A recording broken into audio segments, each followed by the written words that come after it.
Hey everybody, I am Danielle Walker from Against All Grain, and I'm excited to be down here in Los Angeles at the Taste Made Studios. Thank you for joining us today live on their YouTube channel.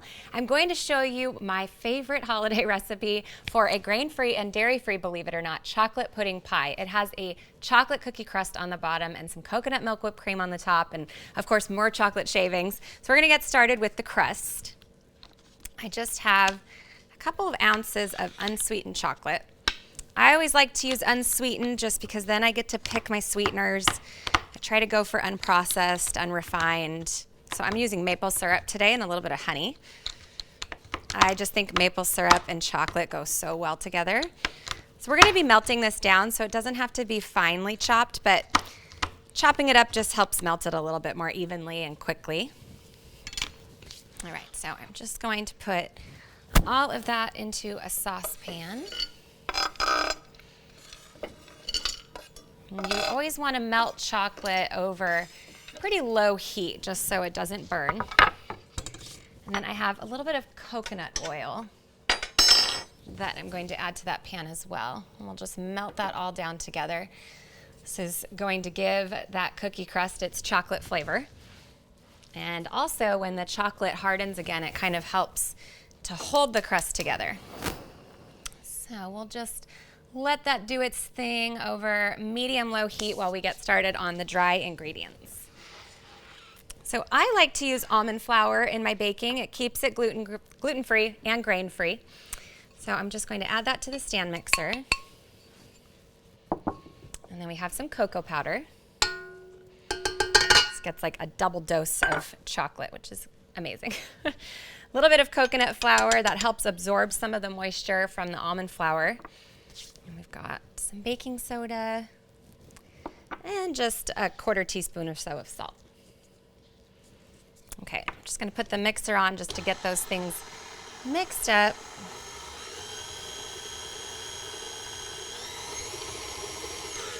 Perfect. And just see how that's doing here. All right, so we are almost fully melted. Give it a couple stirs to get some of those final chocolate chunks.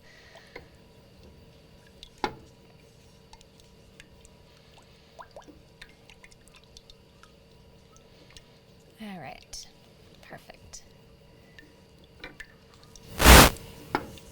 All right, turn your burner off, and we'll just add that mixture to the dry ingredients. Don't waste a single drop. The chocolatey goodness. So this dough actually works really well for crispy chocolate cookies as well. Like I said, it's a cookie crust. Sometimes I like to add a little bit of peppermint extract and I roll it out and cut them into circular rounds and then dip them in melted dark chocolate. They kind of remind me a little bit of a Thin Mint. Really delicious. And then I'm adding some honey, a little bit of sweetness. Again, like I said, we're using unsweetened cocoa powder and unsweetened dark chocolate. So you need to sweeten it a little bit or it's going to be really bitter. Okay. And lastly, just 2 teaspoons of vanilla extract. Again, if you wanted to, especially with the holidays, you could totally use peppermint extract and make this kind of a peppermint chocolate cookie crust, and then you've got that chocolate pudding filling. It would be delicious. And instead of the chocolate shavings on the top of the pie, you could do some crushed peppermint candies. Okay.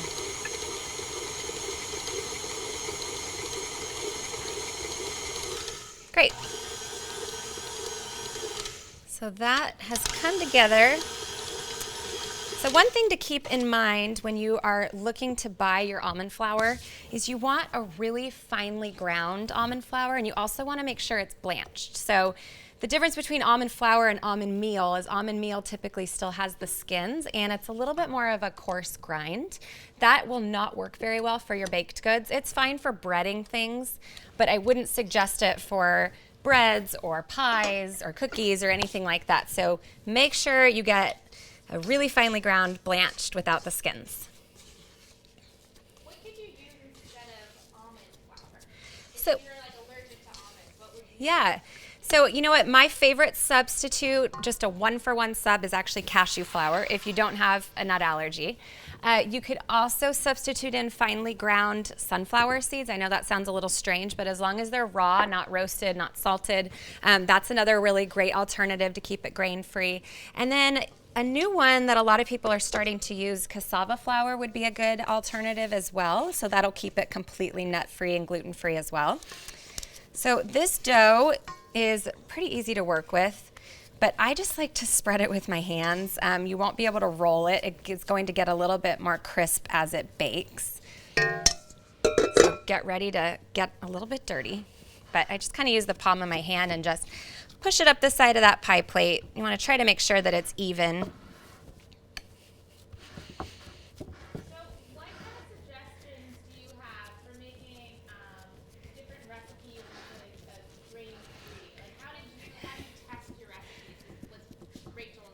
Yeah, so Rachel, it took a lot of trial and error, quite honestly. You cannot go to culinary school and learn how to bake or cook grain-free and dairy-free. There's just not really a lot of classes on that. And so it was just me getting into my kitchen. I took a lot of my recipes, from my family. So recipes that my grandma had passed down and my mom. And I just learned what some of my favorite alternative flours were. Look at my hands. I learned that almond flour and cashew flour were great, but they couldn't substitute in 1-for-1 for all-purpose flour. And so it took some playing around with different ratios and adding different things like a little bit of coconut flour like we did with this to help absorb some of the kind of grease and moisture, or adding a little bit of arrowroot flour here and there to try to give something a little bit more structure. So it was a lot of just back and forth.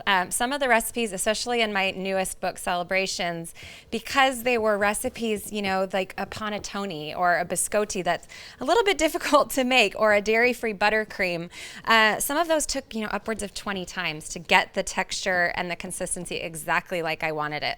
And I always joke, when I very first started out back in, 2009, it was a lot more failure than it was triumph. And I used to start dinners very often to my husband. We were newlyweds, and this type of stuff is not cheap. And so I would start and I'd put the plate down and just be like, I'm so sorry, but we're eating this and we're not wasting it because it costs a lot of money and it took me a lot of time. And I promise I just won't serve it to you again. So I think, just to answer your question, just not being afraid to experiment and to test things out, but also, you know what, if that's not your thing, just follow recipes from books that you really trust. I think that's also just another really good thing to do, because then you're not going to be wasting ingredients or your time. So with that, I'm going to get started on my filling. This crust will bake for about 12 to 15 minutes, and then it's going to need to cool. But we have one already ready for you guys, so we won't need to do that right now. So I have 2.5 cups of coconut milk. And when I call for coconut milk, I want you to buy the full fat version that's in a can. You don't want the kind in the carton, because that has a lot of additives in it to try to keep it shelf stable and also to try to keep it liquid. So really what you want to see actually are these big kind of coconut fat chunks when you open that can. That's a good sign. All right, so we're just going to warm that over medium-high heat. Great. And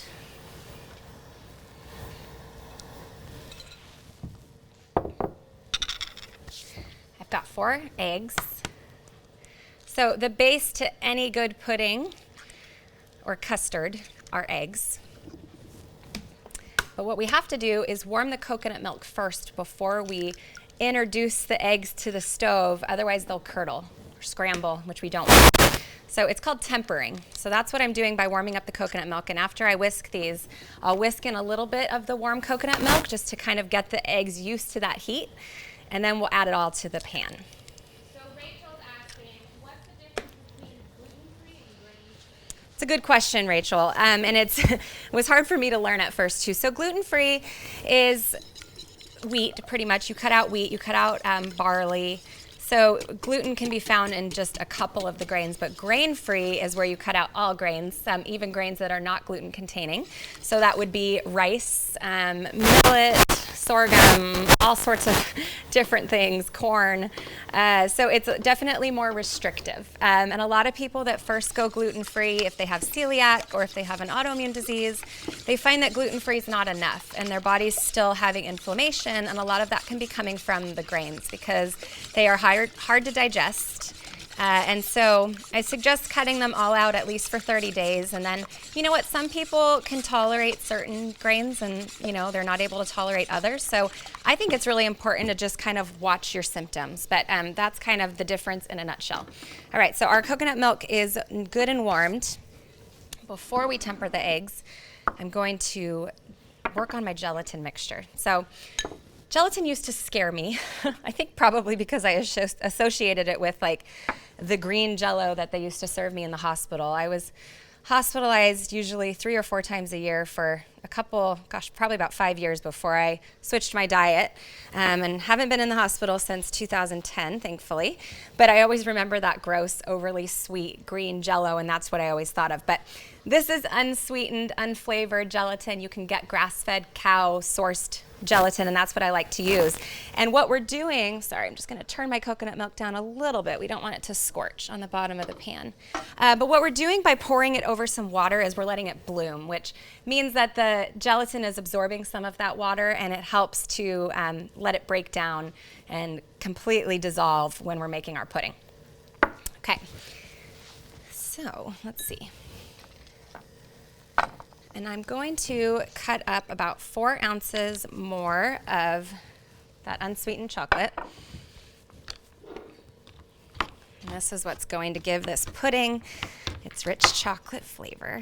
So if you don't want to make a pie, you could just pour this pudding into little, custard cups. Or I even like to put them in little jars because then I can send them to school with my son. He attends a nut-free school, and so even though we don't have nut allergies, it's nice to come up with nut-free treats for him so that he can enjoy them at school and not worry about exposing some of those little kiddos that are severely allergic to nuts. So it's good, and this one's one of those. All right, so like I said, we've got our eggs here. And it sounds a little bit intimidating when you talk about tempering eggs, but really it's super simple. You just want to pour about half of this coconut milk mixture into the eggs while you keep whisking, and that's just going to keep them from curdling or scrambling.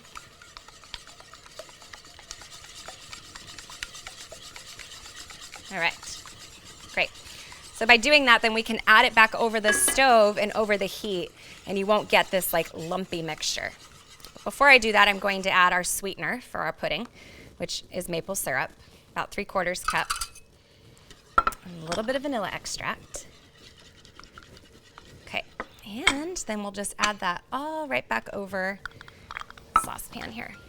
So Danielle, Mark Robbie wants to know, are there any vegan gelatin substitutes? There are. So when I first started testing this pie actually years ago, I was using agar, I never know how to pronounce it.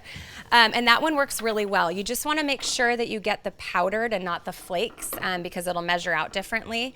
But it works really well. I did find that it didn't dissolve quite as well as the gelatin, and so occasionally when you'd be eating the pie, you would bite into just a slight little bit of a gelatin kind of blob. But if you really make sure that when you're stirring it over the heat that it all dissolves, that's a good one. You could also use a little bit of arrowroot powder to help thicken this. It won't be quite as thick when it sets up, but the eggs will help to thicken it, and the thick coconut milk as well, and the arrowroot will kind of act like a cornstarch, which actually, if you've made a conventional pudding before, some of them have cornstarch. So those are some good vegan alternatives. You would have to leave the eggs out, of course. So, you might have to play around with the ratios just to kind of see. But otherwise, with the maple syrup and the coconut milk, this could very easily be a vegan pudding. It's already halfway there. All right, so we're just going to mix this. So what we want to do is let it thicken up a little bit, kind of let those eggs cook, but not cook too much, of course. We don't want to have, like I said, scrambled eggs, scrambled coconut milk eggs. Okay. And then I'm going to add in our softened gelatin. So you want this to sit for about 10 minutes or so. You'll kind of notice that the powder will start to dissolve a little bit. And I'm just gonna spoon the blob into the pan. And you know what too, if it's not vegan, but if you are opposed to like a bovine cow gelatin, you can also find kosher fish gelatins. Most of the time online or at like a kosher market, so that's another alternative as well. There's actually a lot of really great health benefits to gelatin, surprisingly. If you follow food trends and you've been watching how everybody is obsessed with bone broth lately, or honestly, if you just revert back to what your grandmother used to do back in the day of making homemade soups with bones and meat instead of buying it from a carton, that is why, actually. It's the gelatin that's found in the bones that's really healing to our bodies. A lot of nutrients from it, really healing for the gut, actually good for your hair and nails. So I won't go down that trail, but it's good for you, believe it or not. Doesn't have to be associated with the sugary green substance. All right, so what I'm doing is just whisking. I want to make sure, again, like I said, that we don't end up with any gelatin blobs when we cut into our pie. So I've got my heat now over about medium high because we're wanting to melt down that gelatin. Gelatin, when it's cold, is in a solid form. So if you've ever made a homemade soup or stock and when you put it in the fridge, it kind of looks like flubber when you take it out of the fridge, that's why. But once it melts down, it just goes right back to a liquid state. Okay, I think that is good. I don't see anything left in there. So you know what, at this point, if you don't want to do a chocolate pudding, you could actually leave it just like this. You'd have a delicious vanilla pudding.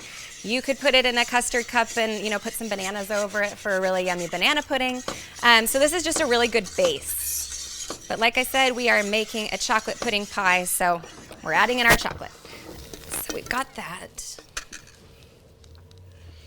And I'm taking it off the heat to put the chocolate in just because I don't want the chocolate to seize. So I'm going to put my chocolate in the bottom of the bowl.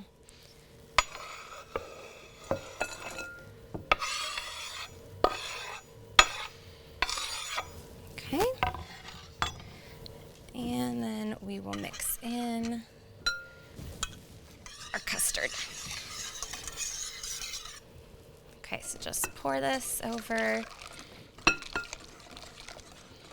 and just keep mixing. And you know what, sometimes I like to pour this through a mesh strainer as well, just to make sure that if any of that gelatin didn't break down, that you don't end up with any clumps, just to ensure that everybody's getting a really yummy velvety piece of pie. Okay, so it's going to kind of start looking a little bit freckled at first with just some chocolate, but as you keep stirring, it's going to turn into this really delicious, make sure my pan's off, really delicious, creamy, velvety pudding. So this does have to set for 6 hours.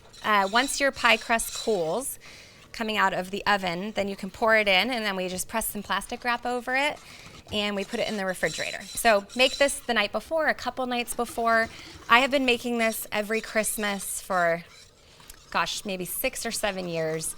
It's my father-in-law's favorite. He looks forward to it every year. So back in the day, we used to make a dairy version with heavy cream and cornstarch, and the crust had wheat in it. And so in order to keep that tradition alive, I had to recreate it. All right, so we've got our cooled pie crust here. And you know what, depending on the size of your pie tin, you may end up with a little extra pudding anyways. If that ever happens, I just put it in a little dish and I cover it, and it's my breakfast or my snack the next day. But you really can fill it as high as the crust will allow because it doesn't expand, and it looks pretty to have it completely full to the top anyways. All right, we've made a little bit of a mess in here, but I think every good baker does, right? So that is it. I'm gonna just throw that in the refrigerator, and then I'll bring in our finished product and show you guys what it looks like.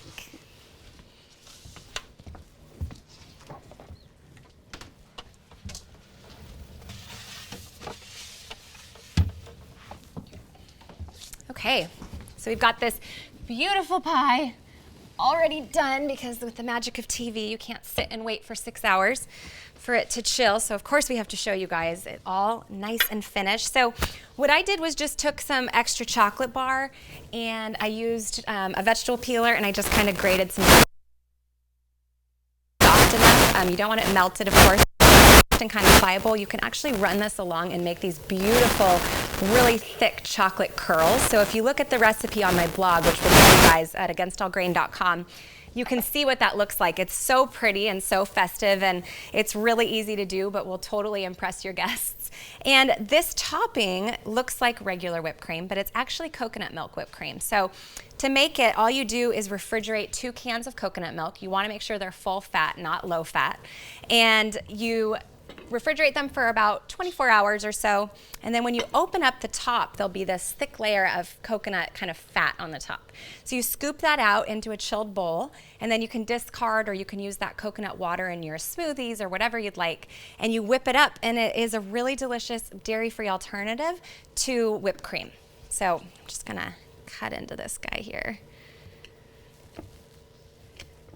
So this is, of course, a little bit of a messy dessert, but that's okay. It's pudding. Let's see if I can get a slice out for you guys. So I hope you guys give this recipe a try. This one is actually from my first cookbook, Against All Grain, but you can find it on my blog as well, so we'll give you guys the link down below. And then in my brand new cookbook, Celebrations, you can find about over a dozen more gluten-free, grain-free, dairy-free holiday recipes just for the Christmas section. There's also 12 other holiday chapters in that book, so there's 130 recipes in there, and they're all grain-free, dairy-free, but the whole point of that book is so that you can still indulge and enjoy some of your favorite holiday traditions without sacrificing your health, without feeling super heavy and really gross after the holidays, but you can still feel every bit as joyous and like you got to really enjoy those times. So we've got our coconut whipped cream that's just spilled over, but you can kind of see the really yummy pudding down there. I'm going to add some more chocolate sprinkles there, but we are all set. So I hope that you guys enjoyed this recipe. You can find me on Facebook and Instagram and YouTube at Against All Grain. Thanks so much for being here live with us today at Taste Made, and I hope you guys give this a shot and some of my other treats, and you guys can realize that you can still enjoy your holidays but feel great and eat really well too.